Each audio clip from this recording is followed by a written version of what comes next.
بسم الله الرحمن الرحيم سيدا أد كل جيل لسعتان لما عالم كوحة ومان تدقال بلارن كل جرا عابق كورونا يعذر ككدشة اللي يغان كوفيد سجالي طبعا حالة دتك وكل عالم كوحدة أنت عن إذا الله لا يكرد يوحي يكرد فين سديد بقولي سديد تاني أفركم أوقف أسبوعي قدام بي وحالة بجبار ميت هذا دتك عذر كان قوا وأنا يسي كرديسا مالين والبا وحاول انتي إنك بدن أفرتني أفر كن أوقف وحال إلدرن ولا جيفا صدن يسدح كن أوقف ووليبا قرابوه إن بدن أو كم إذا بكان كاس يدتك كل انتيبا وحاي كسو جيلان دلالك عالم كوغهر مرسن دقال أهان أقوان أهان تكنولوجيا أهان يأديجيد بالشدة وعافماتكو وغهر رأيو in badan oo dalalkaasi ah waa yareysteen xajmiga cudurka iyo degdegsiyaha uu ku fidi karo dalalkaasi waxay ku yaalaan qaarado kala duwan waxay leeyihiin cimilo kala duwan waxay haystaan caqiido ama diimo kala duwan waxay leeyihiin dhaqamo kala duwan sidaas oo tahay viruska corona iyo cudurka ka dhashay ee covid-19 ma kala soocin dadyogaas dalalkaas iyo qaaradahaas waxaa isku si u dilay dad hodan ah iyo kuwa dirqi ku hela qutulyoomkooda waxaa isku si ugu dhacay dad caan ah iyo kuwa la yaqaan iyo kuwa aan la garanaynin waxaa isku si ugu dhacay una dilay dad waayeel ah iyo kuwa 20 jir ah waxaa isku si ugu dhacay kuwa hore u qabay xanuuno kale iyo kuwa caafimaad buuxa qabay oo waliba dhalinyaro ahaa waxaan halkan تعسي وقدريا أمد الصوماليات قال أهان قويسكي وكجيريودي الله نحريستي رئيس الوزراء هراء الصوماليا مدن النور حسن حسين نور عبده وعذر كان جيريودي ذلك إنجليزكا وعن سيدو كلا تعسي وقدريا قويسكا مواطنين الصوماليات عذر كان جيريودي ضافها عالمك قال أهان ذلك سويدن إنجليزكا دنمارك نروي يمالها كلا walaalayaal maadaama cudurkani si xoogan u socdo kuna soo badanayo geeska Afrika waxa muhiim ah inaan xoojino foojignaanteena waa inaan aqbalnaa inaan ku jirno xaaladan caadi ahayn oo aan garwaaqsanaa in cudurkani dhab yahay sidaas daraadeed waa inaan muujinaa foojignaan dheeri ah si aan dadkeena u badbaadino cudurkan sida safmarka ah u dilaya dadka waa cadow laga guuleysan karo lagana guuleysan doono haddii Ilaahay yiraahdo kasoo awoodda dhaqaale iyo tan aqooneed ee lagula tacaalo bukaanka haddana dawada ugu wanaagsan ee ilaa iyo hadda la isku raacsan yahay waa ka hortagga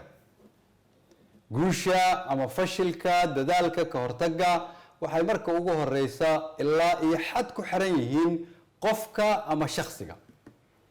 marka xigana waxay ku xiran yihiin dhaqanka umadeed iyo sida ay u dhageystaan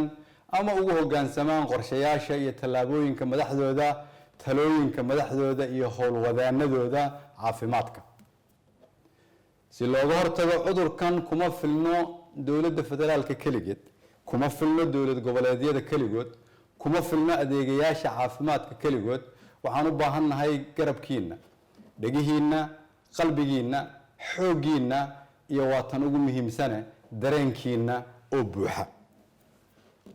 sidaan hore u sheegay waxa ilaa amar dambe xirnaan doona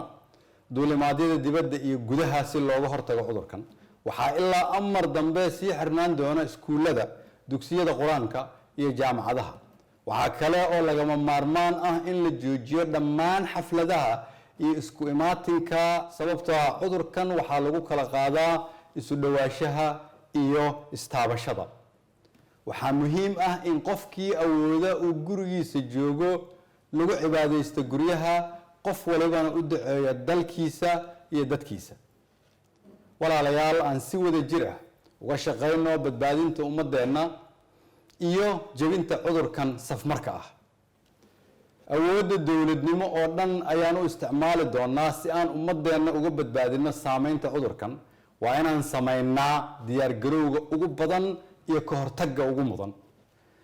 isgaarsiinta dalka waxaan ka codsanayaa inay waqtiga ugu badan siiyaan wacyigelinta si looga hortago cudurkan ganacsatada Soomaaliyeed waxaan ugu baaqayaa inaan la kordhin sicirka raashinka daruuriga ah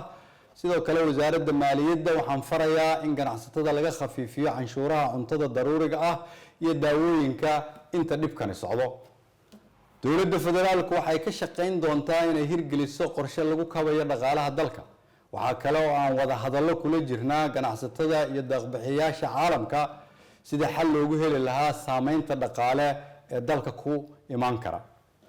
waxaan u mahad celinayaa hay-adaha dowladda iyo inta nagala qayb qaadanaysa ee ku howlan ka hortagga iyo daaweynta cudurkan. walaalayaal, dhakhaatiirta adduunka iyo kuwa dalkeennuba waxay noo sheegayaan in cudurkani halis yahay, dilaa yahay, ayna waajib tahay inaan kulligeen nafteenna iyo nafta walaalaheenba ka badbaadino. fadlan aanu fahamno sida uu khatarta u yahay cudurkani, qaadanana talooyinka hay-adaha caafimaadka. adigoo mahadsan kulligiin, fadlan ilaaliya dalkiina iyo dadkiina oo ka bilaaba naftiina. waa mahadsantihiin.